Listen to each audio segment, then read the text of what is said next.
Bonjour Omar Benjelloun, vous êtes avocat, professeur de droit. On va parler avec vous, si vous voulez bien, de la grève menée actuellement par les avocats marocains. En tout cas, bienvenue dans la matinale de Média TV. Avec vous, on va essayer un petit peu de comprendre ce qui se passe.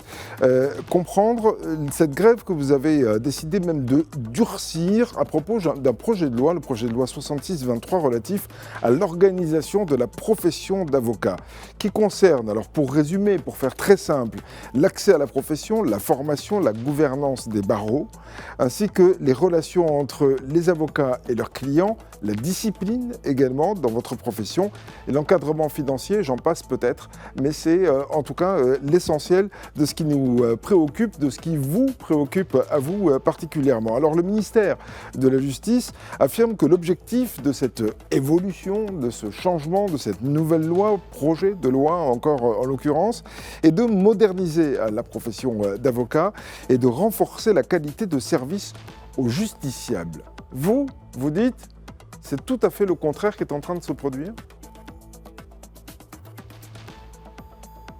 Oui, tout à fait. On ne peut pas opérer une modernisation technique en touchant au principe de l'ordre constitutionnel, c'est-à-dire de l'équilibre des pouvoirs. Le pouvoir de défense est un pouvoir d'équilibre par rapport au pouvoir d'injonction qui est le pouvoir judiciaire ou le pouvoir gouvernemental. Et pour ce faire, il y a des principes fondamentaux. C'est l'indépendance de la défense, son immunité et puis sa gouvernance ou son autorégulation, car les conseils de l'ordre et les instances ordinales de la profession d'avocat sont des autorités de régulation qui émanent de l'État. C'est-à-dire qu'il y a une réflexion constitutionnelle à ce que l'autorité ou le pouvoir de défense soit un pouvoir autonome afin d'équilibrer le pouvoir d'injonction qu'est le gouvernement et le pouvoir judiciaire dans une réflexion, dans une idée constitutionnelle relative au principe de la séparation des pouvoirs tel qu'a été prévu par la Constitution de 2011. Et donc la modernisation technique n'a pas à toucher aux principes fondamentaux que sont l'indépendance et l'immunité. Excusez-moi, bien évidemment, c'est... Omar Benjelloun, je vous interromps, excusez-moi, parce qu'on ne s'adresse pas uniquement à des avocats, on s'adresse à un grand public qui a besoin peut-être de comprendre. Alors, simplement, c'est que quand vous dites que ce projet de loi porte atteinte à l'indépendance des avocats vis-à-vis de l'autorité judiciaire, du pouvoir en général, on ne comprend pas trop en quoi. Ce n'est pas parce que le barreau est, disons, un petit peu plus chapeauté ou surveillé par l'autorité judiciaire étatique que vous, avocat, avec votre robe noire, quand vous allez dans les prétoires, vous serez moins indépendant. Alors, justement, le diable est dans le détail, et quand vous partez dans l'analyse du projet de loi, le principe d'indépendance, qui d'ailleurs, s'il est annulé, il va affaiblir la société dans son rapport avec le pouvoir judiciaire. Vous avez tout à l'heure évoqué la question de la relation avocat-client. Justement, ça sera une relation où le client, ou le justiciable, ou le citoyen sera complètement affaibli devant le pouvoir judiciaire, vu que sa défense, son avocat est affaibli. Dans quel sens ? Dans le sens où d'abord la police de l'audience devra éventuellement traiter de la plaidoirie, traiter du comportement de l'avocat, et donc le procureur général devra s'enquérir de la question justement de la police de l'audience et de la question disciplinaire. Pour faire un peu plus simple, c'est-à-dire que si une plaidoirie ne plaît pas au procureur général ou ne plaît pas au président de l'audience, eh bien tout simplement la situation ne sera pas déférée au bâtonnier et au conseil de l'ordre qui doit jusqu'aujourd'hui réguler cette situation, mais au procureur général. C'est tout simplement une annulation législative, une annulation légale du principe de l'indépendance et du principe de l'immunité. Surtout que le texte parle de manquement. Et donc, il n'y a pas de définition de ce qu'est un manquement, il n'y a pas de définition de ce qu'est un outrage, il n'y a pas de définition ni de sanction prévue par le texte, ce qui est bien évidemment la porte ouverte à l'abus, la porte ouverte à l'annulation du pouvoir de défense, ce qui va affaiblir le client. Aussi, vous êtes quand même soumis, Omar Benjelloun, vous êtes quand même soumis à une certaine déontologie, une certaine éthique à respecter, que ce soit vis-à-vis de votre client ou de vos clients, vis-à-vis aussi des tribunaux, vis-à-vis des relations que vous avez avec l'autorité judiciaire, que ce soit les juges ou le parquet. Voilà. Donc, est-ce que vous ne pensez pas que ce que vous venez d'évoquer, c'est-à-dire les fameux manquements qui pourraient exister, qui pourraient être relevés contre un avocat, concernent justement ces facteurs-là, ces facteurs déontologiques? Oui, oui, tout à fait. C'est-à-dire que l'État, la réflexion constitutionnelle, tout le mouvement des droits humains, la réflexion des droits humains, le processus démocratique au Maroc, les engagements internationaux du Maroc, notamment sur le pacte international des droits civiques et politiques, sur l'indépendance de la justice et de l'avocat, décident à ce que des autorités de régulation, des instances ordinales, de l'autorégulation par rapport au Conseil de l'ordre et aux bâtonniers, traitent de la question déontologique et ne doit pas être soumis justement à un pouvoir d'injonction directe étatique, notamment le pouvoir judiciaire ou le pouvoir gouvernemental. C'est en cela que c'est un grand danger et un grand risque pour la société à ce qu'elle soit affaiblie lorsque sa défense est affaiblie devant le pouvoir d'injonction. Justement pour pouvoir équilibrer et traiter de la vérité, ça existe déjà dans d'autres pays. Cette plaidoirie, cette défense soit régulée par les instances ordinales. Alors on entend bien, mais est-ce que ça n'existe pas déjà, selon vous, dans d'autres pays, le fameux outrage à magistrat? Ça existe. Et ça concerne à la fois les magistrats du siège, c'est-à-dire les juges. Alors, l'outrage à magistrat, Je vous écoute. Alors l'outrage à magistrat existe au Maroc aussi, mais il est défini et respecte les instances ordinales dans leur indépendance. C'est-à-dire qu'aujourd'hui, lorsqu'il y a un outrage, on sait d'abord quelles sont les lignes, quelles sont les couleurs de cet outrage, et puis c'est l'autorité de régulation émanante de l'État, encore une fois, qui est le Conseil de l'ordre et le bâtonnier, prévu par la loi régulant la profession d'avocat, qui traite de la question de l'outrage à magistrat, et non pas le procureur général, et non pas le ministère public, et surtout sans titre non précis et éventuellement mettant la défense en danger. Parce que lorsqu'on parle de manquement sans définition, lorsqu'on parle aussi d'un serment, c'est-à-dire qu'aujourd'hui le serment était un serment aux grands principes de la justice, aujourd'hui il y a un serment de loyauté au pouvoir judiciaire, ce qui place le pouvoir de défense sous l'autorité du pouvoir judiciaire, ce qui est inadmissible de par les engagements internationaux du Royaume du Maroc et aussi de par la constitution marocaine de 2011 et le discours du 9 mars traitant de la question de la séparation des pouvoirs et leur équilibre. Donc nous sommes dans une opération, dans un tournant éventuellement plus ou moins mettant en difficulté les principes constitutionnels et les engagements internationaux du Maroc. Il y a aussi la question du secret professionnel qui est entaché par le fait de mettre les cabinets d'avocats sous écoute électronique et donc à partir de là, la défense, notamment en matière pénale, va annuler les équilibres et va annuler les mises en place des vérités au sein du procès, parce que, bien évidemment, la vocation d'un procès est de faire la vérité et de dire le droit. Il y a aussi la question de l'accès à la profession. L'accès à la profession a été totalement accaparé par le gouvernement et donc par le ministère de la Justice. Alors je vous arrête là si vous le voulez bien, sur l'accès à la profession. Et la formation continue, je vous arrête là si vous le voulez bien, parce qu'il faut quand même informer un petit peu les téléspectateurs sur l'accès à la profession, parce que dit comme ça, franchement, pour quelqu'un qui n'est pas du tout dans votre profession, qui n'est pas du tout concerné, il ne comprend pas. Il faut avoir, selon le projet de loi qui n'a pas encore été adopté, mais il faut avoir un master et non plus une licence pour pouvoir donc prétendre à l'accès à la profession. Il faut avoir au minimum 22 ans et maximum 40 ans pour pouvoir avoir accès à la profession. Et puis, il est prévu aussi du mentorat, si j'ose dire, avec un avocat déjà en exercice et aussi une formation continue. Mais ça existe dans d'autres pays, ça? Non, mais ce n'est pas les points point de conflit. Ce que vous dites sur le master, sur les autres points que vous avez évoqués, sauf la question de l'âge qui est problématique, parce que le projet de loi ouvre grande porte aux autres professions judiciaires qui peuvent, suite à leur retraite, accéder à la profession, ce qui est antinomique avec le principe d'équité et d'égalité des chances par rapport aux jeunes impétrants qui arrivent à la profession. Non, ce n'est pas les points de difficulté. Le point de difficulté, c'est que d'abord, il y a un accès à la profession qui est accaparé par le ministère de la Justice, alors que l'accès à la profession doit être régulé par les instances ordinales. Si on fait le droit comparé, le Conseil national des barreaux français régule la question du concours d'entrée et des institutions, des instituts régionaux de formation. D'un côté, d'un autre côté, il y a la question aussi de l'Institut judiciaire des professions légales, ce qui est attentatoire au principe de la défense, vu que la mission universelle de défense n'est pas une mission d'expertise simple. C'est une composante du procès équitable qui ne peut pas être mélangée avec les autres professions subsidiaires ou auxiliaires de la justice. C'est-à-dire que vous ne voulez pas vous asseoir sur le même banc que les autres, c'est ça ? Ce centre de formation...